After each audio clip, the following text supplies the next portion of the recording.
हाय सांग माने जय जगन्नाथ। आज आसतु शुणा गोटे नुआ कहानी सिंह एवं गधर कथा। गोटे जंगल रे कराल केशर नामक एक सिंह बास करुଥାଏ। एही सिंह निकटरे धूसरक नामक एक शृगाल सेवक भावे कार्य करुଥାଏ। दिने कराल केशरर एक हाथी सहित भीषण लड़ाई हैला। एही लड़ाई रे सिंहटी भीषण भावरे आघात प्राप्त होइଥାଏ।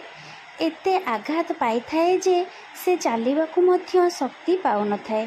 सिंहटी असुस्थ हेबारु खाद्य संग्रह करि मध्य करि पारला नाही। निजे दुर्बल हेबा सहित पाखरे थिबा सेवकटी मध्य खाद्य बिना दुर्बल होई पड़िला। दिने धूसरक सिंह को कहिले, महाराज एमिति केते दिन भोक उपासरे काल काटिबा। सेवकर दुख सही न पारी महाराज कहिले, मु जणे तुमे खूब बुद्धिमान, तेणु तुमे जाई जे कौनसी प्राणी को एठाकू डाकी आण। मु एही गुआ मध्यरे लुचि रहिछि। एहा शुणी सारिबा परे धूसरक संगे संगे खाद्य अन्वेषण रे बाहरी पड़िले। किछि बाट अतिक्रम करि जिबा परे एक गाँ पड़िला। सेठारे से देखिबाकू पाइला एक पोखरी हुड़ारे लंबकर्ण गध घास चरुछि। एही समय रे बिलुआ जाई गध निकटरे पहुँचिला एवं कहिला, मामू नमस्कार, मु तुमको अनेक दिन हब देखि नथिली। तुमे कौन एठारे रहु नथिल कि? तुमे एते दुर्बल काहेकि होई जाइछ? लंबकर्ण कहिले, कौन करिबि रे भणजा, मोर मालिक मते बहुत खटाउछि। प्रतिदिन ओजनदार लुगापटा मो उपरे लदी देउछि, किंतु मते पेट पूरा खाइबाकू देउ नाही। तेणु मु एठारे एही धूली मिशा घास खाउछि।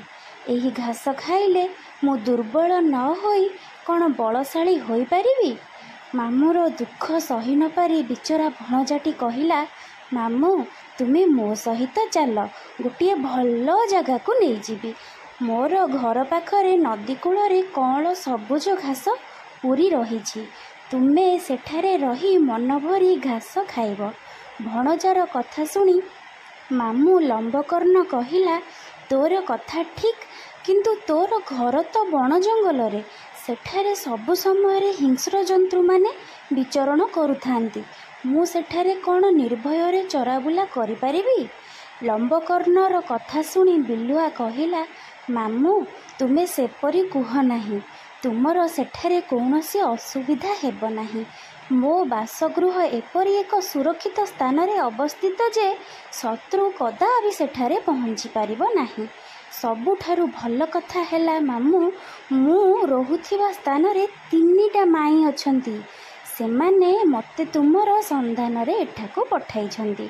सेमाने मध्य तुमको विवाह हेबा पई इच्छुक। तुमे मो संगरे गले सेठारे सेमानंकु विवाह होई आनंद रे रहिबो। भणजार कथा शुणी मामू लंबकर्ण मने मने बहुत खुशी हेले। भणजा सहित खुशी मनरे जीवा पई बाहरिले। बिलुआ आगरे आगे आगे चलिला, पछे पछे मामू लंबकर्ण चलिले। जेतेबेले लंबकर्ण सिंहर गुहा निकटरे जाई पहुँचिले, सिंह संगे संगे गध को धरिया पई उद्यत हेले। गध एहा देखि एक डियारे आसी जंगल मध्यरे। एहा देखि बिलुआटी मने मने बहुत दुखित हैला एवं सिंह को कहिला, महाराज आपण एपरि काहेकि कले? सिंहटी कहिला, प्रकृतरे मु शिकार पई प्रस्तुत होई नथिली। ताको हठात देखि मु ता उपरु डेइबी कौन से मते देखि पळाइला। तू जदि ताको आउ थरे डाकी आनी पारिबु, मु ताको निश्चय मारी पारिबी। बिलुआ पुणी बाहरिला लंबकर्ण निकटको। गध बिलुआ को देखि कहिला, भणजा तू तो भल गलु, मते तो तू मारी देई थांतु। जहा हेउ भगवानंको आशीर्वाद हेतु मु बंची गली। बिलुआ लंबकर्ण को भुलाइबा को जाई कहिला, मामू तुमे एते बोका बोली मु जानि नथिली। माई माने पर तुमको अभ्यर्थना जणाइबा पई सेठारे ठिया होई हाथ बढ़ाई थिले। तमे सेमानंकु देखि एमिति डिया मारी पळाई आसिलो काहेकि? ତମେ ସେଠାରୁ ଆସିବା ପରେ ମାଈମାନେ ବହୁତ କାନ୍ଦୁଛନ୍ତି। ତେଣୁ ତୁମେ ପୁଣି ଥରେ ସେଠାକୁ ଚାଲ। ଗଧଟି ବିଚାର ବିଲୁଆର କୁଚକ୍ରାନ୍ତ କଥା ବୁଝିବ କିପରି? ସେ ବିବାହ କରିବା ଆଶାରେ ପୁଣି ଥରେ ଯାଇ ଗୁହା ନିକଟରେ ପହଞ୍ଚିଲା। ସିଂହ ଗୁହା ମଧ୍ୟରେ ଲୁଚି ବସିଥିଲା। ଗଧଟି ସେଠାରେ ପହଞ୍ଚିବା ପରେ ସିଂହ ସଙ୍ଗେ ସଙ୍ଗେ ତାକୁ ମାରିଦେଲା। ଗଧକୁ ମାରି ସାରିବା ପରେ ସିଂହ ବିଲୁଆକୁ ଗଧ ପାଖରେ ଜଗାଇ ଦେଇ ଗାଧୋଇବା ପାଇଁ ନଦୀକୁ ଗଲା। ବିଲୁଆ ମଧ୍ୟ ସୁଯୋଗ ଅପେକ୍ଷାରେ ଥାଏ। ସିଂହ ଯେମିତି ଯାଇଛି, ଲୋଭ ସମ୍ଭାଳି ନପାରି ଗଧର କାନ ଓ କଲିଜା ବାହାର କରି ଖାଇଦେଲା।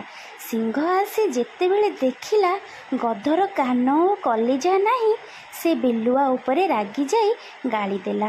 ମାତ୍ର ଚତୁର ବିଲୁଆ ସିଂହକୁ ବୁଝାଇବାକୁ ଯାଇ କହିଲା, ମହାରାଜ, ଏହି ଗଧଟିର କାନ ଓ କଲିଜା ନଥିଲା। ଯଦି ତାର କାନ ଓ କଲିଜା ଥାନ୍ତା, ସେ କେବେ ଏଠାକୁ ଆସିନଥାନ୍ତା। ସିଂହ ସଙ୍ଗେ ସଙ୍ଗେ ବିଲୁଆର କଥାକୁ ବିଶ୍ୱାସ କରି ପକାଇଲା।